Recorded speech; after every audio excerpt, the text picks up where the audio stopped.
Hi, it's Shonna, the speech lady. Welcome back to our book club.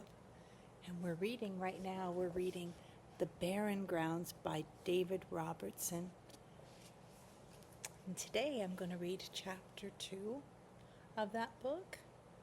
And it's book 1 of the Misewa saga.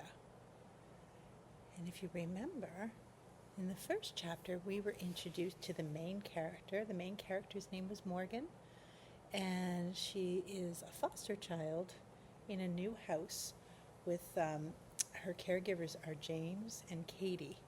She's only been there a short time, and I think there's another foster kid there named Eli. And I get the feeling that Morgan is wanting to escape. But we just got the introduction. She's angry about a lot of things, but we don't know her very well yet. We'll find out maybe a little bit more about her story of how she got there and why she's feeling so angry. I think she's a teenager, but we'll find out more about that. Before we get into chapter 2, let's do what we always do when we're going to start to read together. We're going to get calm in our bodies.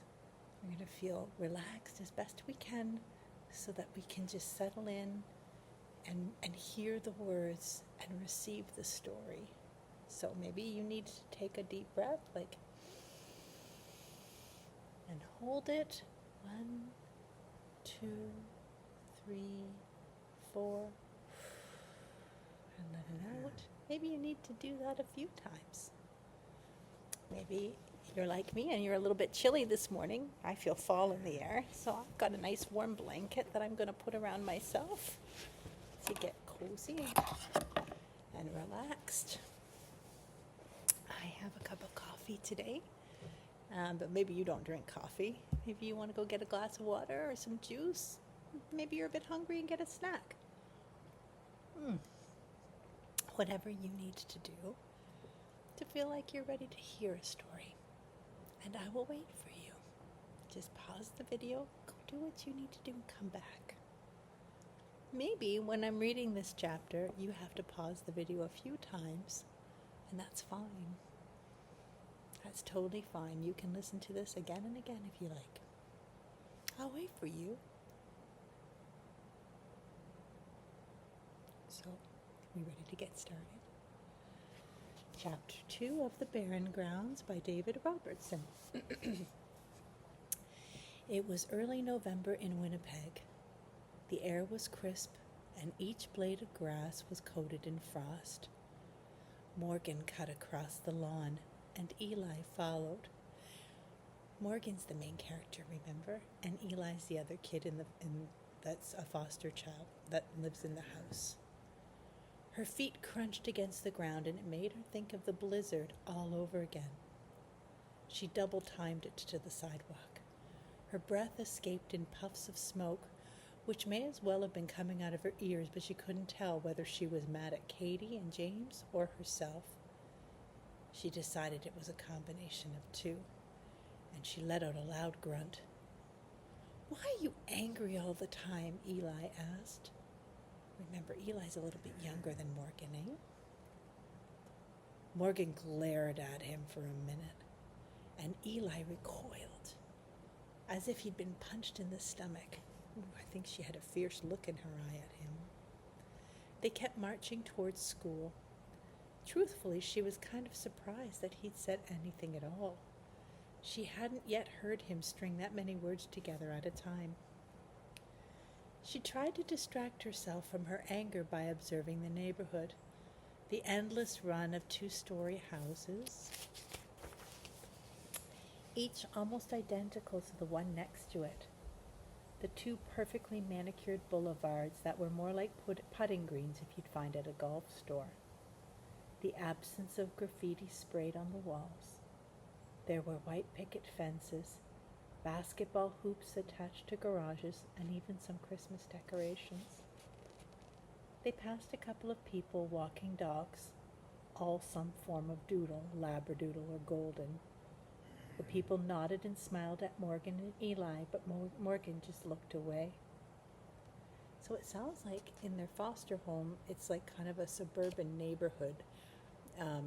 It's not rough, and she feels angry being there. and is kind of taking it out on Eli as they're walking to school together. "Could you at least slow down?" Eli asked. He was struggling to keep up.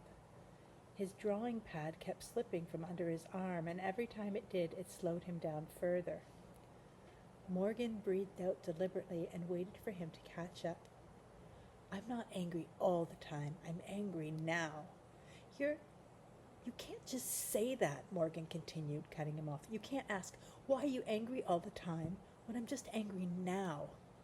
That's like saying a clown's happy all the time when their smile is just, painted on." "That doesn't make any sense," he said. "Well, I'm not angry all the time, so hopefully that makes sense," she said. "You're angry at home and when we walk to school and at school," he said. "How would you know if I was angry at school?" "Well, I've seen you at school and you look the same way you do now. You're just quieter about it." Morgan crossed her arms and sped up. He could just walk faster with his stupid drawing pad. "Stop watching me at school. That's weird, especially you're in 7th grade and I'm in 8th grade. There's rules." "What rules?" he asked. "Just rules, that's all." But Morgan watched Eli too. He sat in the corner of gym during lunch on the floor, even though tables were set up. And every lunch hour, separate from everybody, his drawing pad perfectly balanced on his lap, scribbling away at whatever he liked to draw. It wasn't fair that she'd told him to stop watching her when she watched him, but she felt obligated to keep an eye on him, just as she usually felt obligated to walk him to school. Obligated means like you feel like you're supposed to do it. Like, I'm obligated to walk him to school. I'm supposed to walk him to school. I should walk him to school. He'd been around for only a week, but she felt like she knew him better than that. He reminded her of herself when she was younger, at a new house, before new houses became part of her life. The irony was that while Morgan watched Eli draw sitting by himself in a corner of the gym, she would be sitting by herself at the corner of a table. "I'm not angry at school. I'm shy at school, okay?" she said. "There's a difference." And Eli shrugged.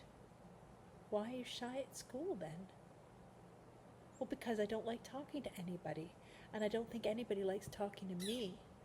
We have an unspoken agreement to avoid each other, me and everybody else." "If you don't talk to anybody, then how do you know if they don't like talking to you?" "I liked you better when you didn't talk," Morgan said. "Plus, you're not exactly a chatterbox at school yourself, or anywhere for that matter." And for a while, they just kept walking. "It's not just that people wouldn't like talking to me. I don't think they like me, period," Morgan said, as though they'd been talking the whole time. "I like you," Eli said. Morgan stopped abruptly, forcing Eli to stop too, and he almost dropped his drawing pad. "You hardly even know me." Morgan reached forward and flicked his drawing pad with her index finger gently. "Plus, you're always drawing in that thing, so why do you even have time to like me?" Eli held out the drawing pad and flipped to a page. It was a picture of the lunchroom, in pencil, full of kids eating their lunches, and there was Morgan off to the side, sitting on her own, looking at the ground. "Oh," Morgan said. "Eli, wow." Eli closed the pad. Morgan kept walking and Eli followed. "How have you been to so many homes?" he asked. "I don't know," Morgan said. "Stuff happened." "Like what kind of stuff?" he asked. "I run away," she said, "or they don't like me, or I run away because they don't like me. And I get older and, they want a cute native kid, and I can tell, so I don't know, I act like a jerk. They're saviors, like all of them. Katie and James, too, they want to save kids like us." "I like them," he said.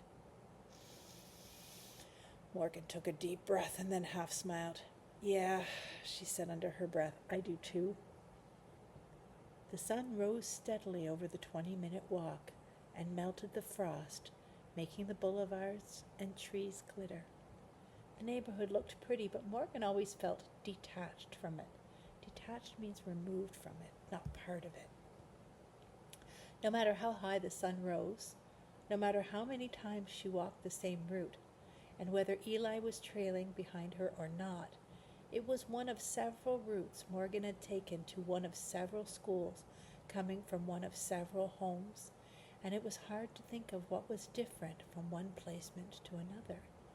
The only constant was that they'd all been in the same city.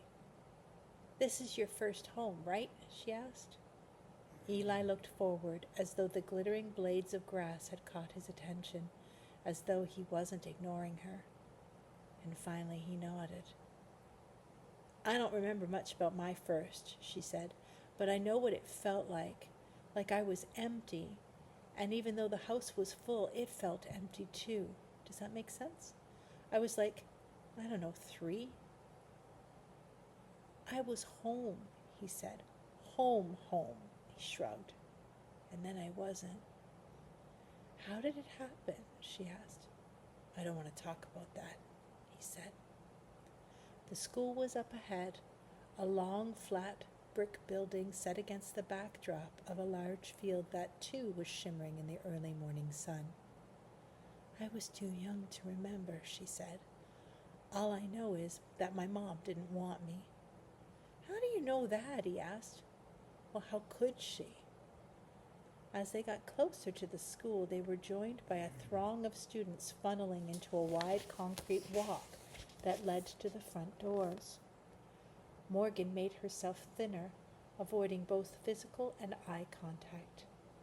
A gust of wind shouldered its way through a mass of middle schoolers, and when it collided with Morgan and Eli, Eli's drawing pad went flying through the air.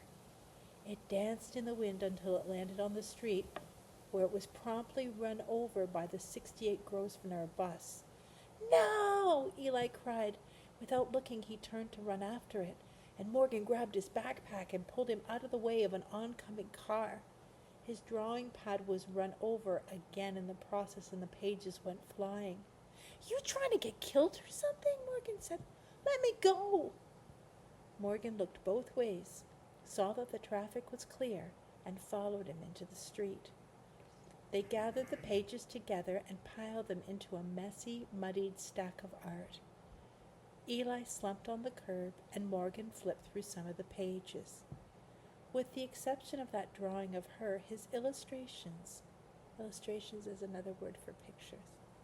His illustrations were all villages, within beautiful landscapes, with animals walking on 2 legs through forests, or along canyons, or over mountains. Some were of lands in the middle of summer, and some were colored with the warmth of autumn. Others were made to face the harsh bite of winter. They looked like places straight from the fantasy novels that Morgan loved. She sat next to Eli on the curb, put his drawings aside, and placed her arms around his shoulders. "These are amazing," she said, "even though they aren't all of me." Her joke fell flat. It wasn't funny. "They're all ruined," Eli said. "Where did you get your ideas from?" "Do you like reading fantasy novels?" she asked. "They're stories from my community," he said. "So," she picked up the pile of art and placed it on her lap. "The art is ruined, but the stories aren't?" "I guess," he said. "Could you draw them again?" "I guess," he said again, "but that's—" And he looked at his drawings resting on Morgan's lap, and then looked away, as though he couldn't stand to see them in their condition. "My dad got me that pad before I was—" "Oh, sorry," said Morgan. So that's the end of chapter 2. And what did we learn from that chapter? A little bit more about Morgan, that Morgan's been to a lot of different foster homes. This wasn't her first one, and she's angry. And also that this was Eli's first time being in a foster home. A foster home is a house that's not the one that you grew up in. It's not with the family that you are born into. And it's when other people are taking care of you. And it looks like Morgan's gone from foster home to foster home, but this is the first time Eli's been in one. We know that Eli loves to draw and that he's actually pretty good at it. And what did we learn about Morgan? She might be angry, but how does she treat Eli? What do you think? Do you think that she's mean to him, or is she protecting him? I agree. I think maybe that there's a part of her that wants to protect him and sees that being in a foster home is a hard thing for him. She feels like she understands that feeling pretty well. I think this is the beginning of a good friendship. What do you think? Well, I'm keen to see what happens in chapter 3, so I'm going to post another video today of me reading from chapter 3. So if you want to go ahead, I will have another chapter put up at the same time today so that you can hear 2 chapters if you're interested. I hope you have a wonderful day, and join me again for chapter 3. Thanks for coming and listening to a story with me today. Bye-bye.